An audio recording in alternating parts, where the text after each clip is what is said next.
ध्यान नहीं जागा, समाधि की आकांक्षा नहीं जागी, सत्य को जानने की प्यास नहीं उठी। इसलिए कहता हूं मनुष्य से भी ज्यादा पुरानी खोज है सत्य की। मनुष्य के कारण तुम सत्य की खोज करते हो ऐसा नहीं, सत्य की खोज करने के कारण तुम मनुष्य हो ऐसा। लेकिन मनुष्य हो जाने से सत्य की खोज पूरी नहीं हो जाती, बस शुरू होती है। जो अब तक अचेतन थी वो चेतन बनती है, जो अब तक अनजानी थी वो जानी मानी बनती है। जिसे अभी तुम ऐसे अंधेरे में टटोलते थे, अब तुम उसे दिया जला के खोजते हो।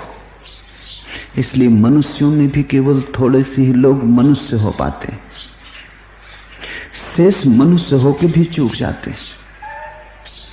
सभी मनुष्य भी सत्य के खोजी नहीं मालूम पड़ते, उनमें भी बड़ा न्यूनतम अंश सत्य की खोज पर निकलता है। कठिन है यात्रा, दुर्गम है मार्ग, फिसलने की, गिर जाने की अनंत संभावनाएं हैं, पहुंचने की बहुत कम।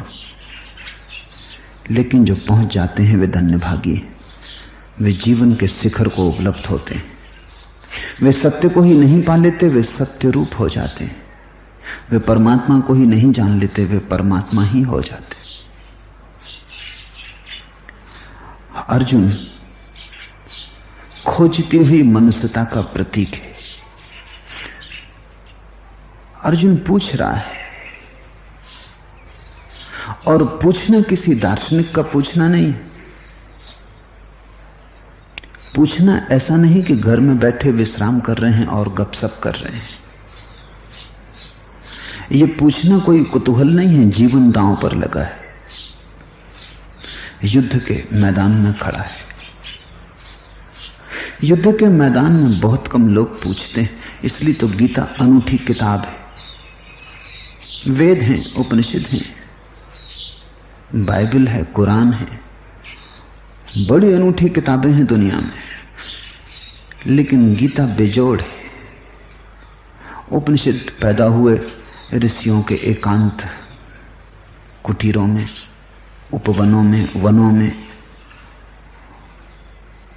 जंगलों में, ऋषियों के पास बैठे उनके शिष्य। उपनिषद का अर्थ है पास बैठना। ऐसे पास बैठे शिष्यों से एकांत गुफ्तगू है। ऐसी दो चेतनाओं के बीच चर्चा है, लेकिन बड़ी विश्रामपूर्ण है। आसान है कि उपनिषदों में महाकाव्य भरा हो। उपनिषद पैदा हुए शांत, निगूढ़, मौन, एकांत में। लेकिन गीता अनूठी है, युद्ध के मैदान में पैदा हुई है। किसी शिष्य ने किसी गुरु से नहीं पूछा है, किसी शिष्य ने गुरु की एकांत कुटी में बैठकर जिज्ञासा नहीं की है। युद्ध की सघन घड़ी में, जहां जीवन और मौत दांव पर लगे, वहां अर्जुन ने कृष्ण से पूछा है। ये दांव बड़ा महत्वपूर्ण है, और जब तक तुम्हारा भी जीवन दांव पर न लगा हो अर्जुन जैसा, तब तक तुम कृष्ण का उत्तर न पा सकोगे। कृष्ण का उत्तर अर्जुन ही पा सकता है। इसलिए गीता बहुत लोग पढ़ते हैं, कृष्ण का उत्तर उन्हें मिलता नहीं, क्योंकि कृष्ण का उत्तर पाने के लिए अर्जुन की चेतना चाहिए। इसलिए मैं नहीं चाहता कि मेरे सन्यासी भाग जाएं पहाड़ों में। जीवन के युद्ध में ही खड़े रहें, जहां सब दांव पे लगा है। भगोड़ापन न दिखाएं, पलायन न करें, जीवन से पीठ न मोड़ें, आमने सामने खड़े रहें, और उस जीवन के संघर्ष में ही उठने दें जिज्ञासा को। तो तुम्हें किसी दिन कृष्ण का उत्तर मिल सकता है।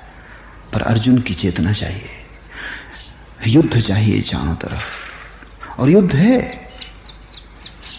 तुम जहां भी हो, बाजार में, दुकान में, दफ्तर में, घर में, युद्ध है, प्रतिपल युद्ध चल रहा है, अपनों से ही चल रहा है। इसलिए कथा बड़ी मधुर है कि उस तरफ भी अर्जुन के विरोध में जो खड़े हैं वे ही अपने ही लोग हैं, भाई हैं, चचेरे भाई हैं, मित्र हैं, सहपाठी हैं, संबंधी हैं। अपनों से ही युद्ध हो रहा है, पराया तो यहां कोई है ही नहीं। जिससे भी लड़ रहे हो वो भी अपना ही है, दूर का पास का कोई नाता रिश्ता है। सारा जीवन ही संबंधी है, ये पूरा जीवन ही परिवार है, और परिवार ही बटा है और लड़ रहा है। युद्ध दुश्मनों के बीच में नहीं है, युद्ध अपनों के ही बीच में है। युद्ध में तुम किसी और को न मारोगे, अपनों को ही मारोगे। युद्ध में तुम अपनों से ही मारे जाओगे। पराये होते कठिनाई न थी, दुश्मन होते कठिनाई न थी। अर्जुन के मन में द्वंद्व खड़ा हो गया है, सब अपने, और इनको मार के क्या पाऊंगा, क्या मिलेगा। अर्जुन भागना चाहता है, वो चाहता है किसी ऋषि की कुटी में चला जाए, अरण्य में वास करे, शांत बैठे, ध्यान में डूबे। उसके मन में बड़ा विराग उठा है, लेकिन कृष्ण उसे खींचते, भागने नहीं देते। उसके मन में विराग उठा है, वो जंगल जाना चाहता है, कृष्ण उसे युद्ध के मैदान में रोके रखते हैं। कृष्ण का प्रयोजन क्या है? वो क्यों समझा रहे हैं कि तू रुक, भाग मत? क्योंकि जो भाग गया स्थिति से, वो कभी भी स्थिति के ऊपर नहीं उठ पाता। जो परिस्थिति से पीठ कर गया वो हार गया, भगोड़ा यानी हारा हुआ। जीवन ने एक अवसर दिया है पार होने का, अतिक्रमण करने का। अगर तुम भाग गए तो तुम अवसर खो दोगे। भागो मत, जागो। भागो मत, रुको। ज्यादा जागरूक, ज्यादा सचेतन बनो, ज्यादा जीवंत बनो, ज्यादा ऊर्जावान बनो, ज्यादा विवेक, ज्यादा भीतर की मेधा उठे। तुम्हारी मेधा इतनी हो जाए कि समस्याएं नीचे छूट जाएं। समस्याओं से भाग के तुम समस्याओं से छोटे रह जाओगे। उनसे लड़के उठो, उनको सीढ़ियां बनाओ। जिनको तुमने पत्थर समझा है मार्ग का, वो पत्थर ही हैं ऐसा मत समझो, वे सीढ़ियां भी बन सकते हैं। उन पे पैर रखो और तुम ऊंचाई पर पहुंचोगे। कृष्ण चाहते हैं अर्जुन युद्ध से निखर के उठे। अर्जुन चाहता है भाग जाए।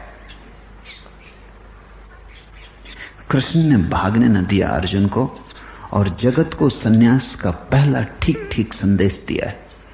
वैसा संदेश बुद्ध से भी नहीं मिला, महावीर से भी नहीं मिला, क्योंकि उन सब ने भागने वाले को स्वीकार कर लिया।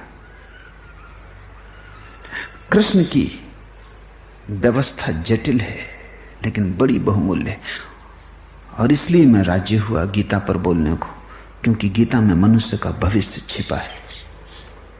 अब न तो महावीर का सन्यासी बच सकता है दुनिया में, न बुद्ध का सन्यासी बच सकता है। दुनिया ही न रही, वो भगोड़ों का उपाय ही न रहा।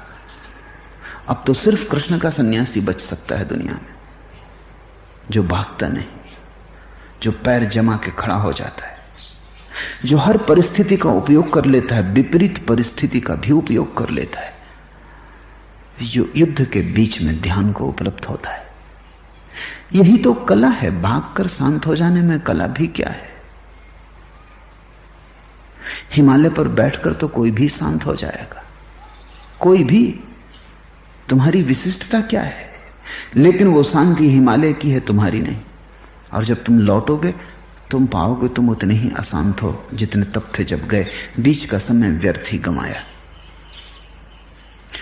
30 साल बाद भी वापस आओगे, तुम पाओगे वही राग, वही क्रोध, वही लोभ, वही मोह, सब बैठे। हिमालय में मौका ना मिला निकलने का, इसलिए सोए थे।